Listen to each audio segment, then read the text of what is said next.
गुमशुदा paint brush.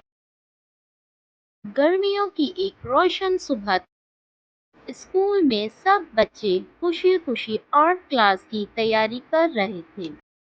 आनिया ने आज खास तौर पर एक खूबसूरत तस्वीर बनाने का सोचा था। जैसे ही आनिया ने अपनी डिबिया खोली, अचानक उसके चेहरे का रंग बदल गया। मेरा ब्रश कहाँ है? वो परेशान होकर बोली। ये वही खास ब्रश था जो उसकी नानी ने सालगिरह पर दिया था। नर्म रेशे, लकड़ी का सुनहरा हैंडल और पेंट करने में बहुत आरामदेह। वो इसी से हमेशा पेंट किया करती थी।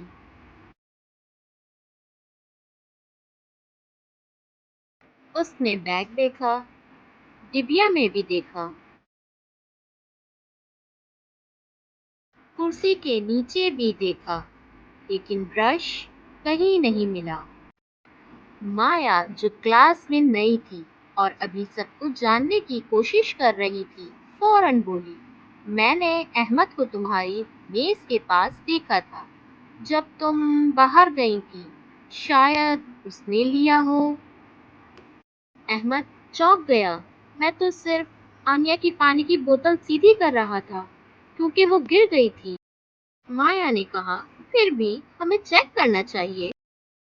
आनिया ने एक लम्हा सोचा, फिर आहिस्तेगी से बोली, नहीं, मुझे अहमद पर यकीन है। वो कभी ऐसी हरकत नहीं करेगा। हम सब दोस्त हैं, हमें बगैर सोचे किसी पर इल्जाम नहीं लगाना चाहिए। इसी लम्हे आर्ट टीचर क्लास में आई। आनिया, ये ब्रश तुमने लाइब्रेरी में छोड़ दिया था, शायद जब तुम कल किताब देख रही थी। आनिया खुश हो गई। शुक्रिया मिस, मुझे लगा था कि मैंने इसे खो दिया। माया शर्मिंदा हो गई। उसने नजरें नीची कर ली। मुझे माफ कर दो अहमद, मैंने तुम पर शक किया बगैर सच जाने। अहमद ने मुस्कुरा कर कहा, कोई बात नहीं माया, लेकिन अगली बार हमें सच जाने बगैर किसी पर इल्जाम नहीं लगाना चाहिए। माया ने सर हिलाया। अब मैं ध्यान रखूंगी और दोस्तों पर एतमाद करूँ। आनिया ने दोनों को गले लगाया।